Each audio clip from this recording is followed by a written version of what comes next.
क्या आपने कभी सुना है कि कोई सरकार एक महिला की अस्मिता लूटने की कोशिश करने वाले के परिवार को मुआवजा दे, उन्हें घर, सरकारी नौकरी और यहां तक कि 6 लाख रुपए भी दे और असली पीड़िता के घर वालों को जेल में डाल दे? नहीं सुना? तो झारखंड आइए, जहां कांग्रेस के साथी हेमंत सोरेन ने यह कारनामा कर दिखाया है। 8 मई झारखंड के बोकारो का कटरू खुट्टा गांव, एक महिला तालाब में नहा रही थी, तभी वहां पहुंचता है अब्दुल कलाम उर्फ मानू, जो कि एक शटरिंग मजदूर था। एफआईआर में लिखा है कि उसने महिला को पीछे से दबोचा, पटक कर बलात्कार करने की कोशिश की। महिला ने शोर मचाया तो गांव वाले दौड़े, अब्दुल को पकड़ा गया और पेड़ से बांध दिया गया। भीड़ ने पीटा भी, पुलिस आई, अस्पताल ले गई, लेकिन तब तक उसकी मौत हो चुकी थी। और अब यहां से शुरू होते असली खेल।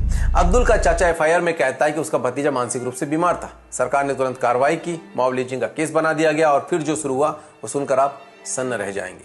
राहुल गांधी की ओर से 1 लाख रुपए का चेक आ जाता है, झारखंड सरकार से और 1 लाख रुपए का चेक आ जाता है, साथ में सरकारी आवास, सरकारी नौकरी और मॉब लिंचिंग कानून के तहत 4 लाख रुपए का मुआवजा। कुल मिलाकर 6 लाख सरकारी नौकरी और आवास, वो भी एक रेप के आरोपी के परिवार को। और दूसरी तरफ वो आदिवासी महिला जिसका बलात्कार करने की कोशिश हुई, उसके समुदाय के लोग और गांव वालों को जेल में डाल दिया गया। क्यों? क्योंकि उन्होंने अपनी बहन, अपनी बेटी, अपनी पत्नी की रक्षा करने की कोशिश की, क्योंकि उन्होंने आरोपी को भागने नहीं दिया, या फिर इसलिए क्योंकि वो गरीब आदिवासी है और अब्दुल एक विशेष समुदाय से आता है। आज सोशल मीडिया पर बैठा सदाब आफरीन और फिरोज नाइक जैसे कट्टर इस्लामिक गैंग अब्दुल को मेहनती, मासूम, मानसिक रूप से कमजोर बताकर झारखंड के मूल निवासियों को आतंकवादी बोल रहे हैं, क्योंकि उन्होंने एक दरिंदे से अपनी बहन की रक्षा करने की कोशिश की।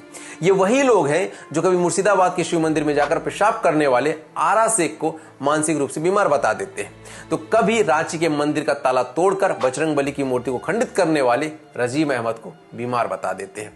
और ऐसे 1-2 नहीं, बल्कि 16 केसेस की लिस्ट है मेरे पास, जहां पर ये लोग मानसिक बीमारी की आड़ में इनके कारनामों पर पर्दा डालने का काम करते आ रहे हैं, जिसे आप स्क्रीन पॉज करके पढ़ सकते हैं या फिर लिंक बायो में चेक कर सकते हैं। और अब ये तो एक पैटर्न बन गया है कि मुस्लिम अगर अपराधी है और भीड़ के द्वारा पकड़ा जाता है या फिर मारा जाता है तो उसे मानसिक बीमार बताकर मॉब लिंचिंग का केस बना दो। बाकी सेकुलर सरकारें तो है ही अपने वोट बैंक को मुआवजा देने के लिए, और पीड़िता अगर आदिवासी है, गरीब है, तो उसके लिए ना तो इंसाफ है और ना ही आवाज। इसलिए मैं आप लोगों से पूछना चाहता हूं कि क्या इस देश में इंसाफ अब मजहब देखकर मिलेगा? क्या एक आरोपी का मजहब एक आदिवासी महिला की अस्मिता से बड़ा हो गया है? और अगर ये सवाल आपको झकझोरता है तो इस वीडियो को शेयर कीजिए ताकि असली न्याय के ठेकेदारों से सवाल पूछा जा सके। जय हिंद।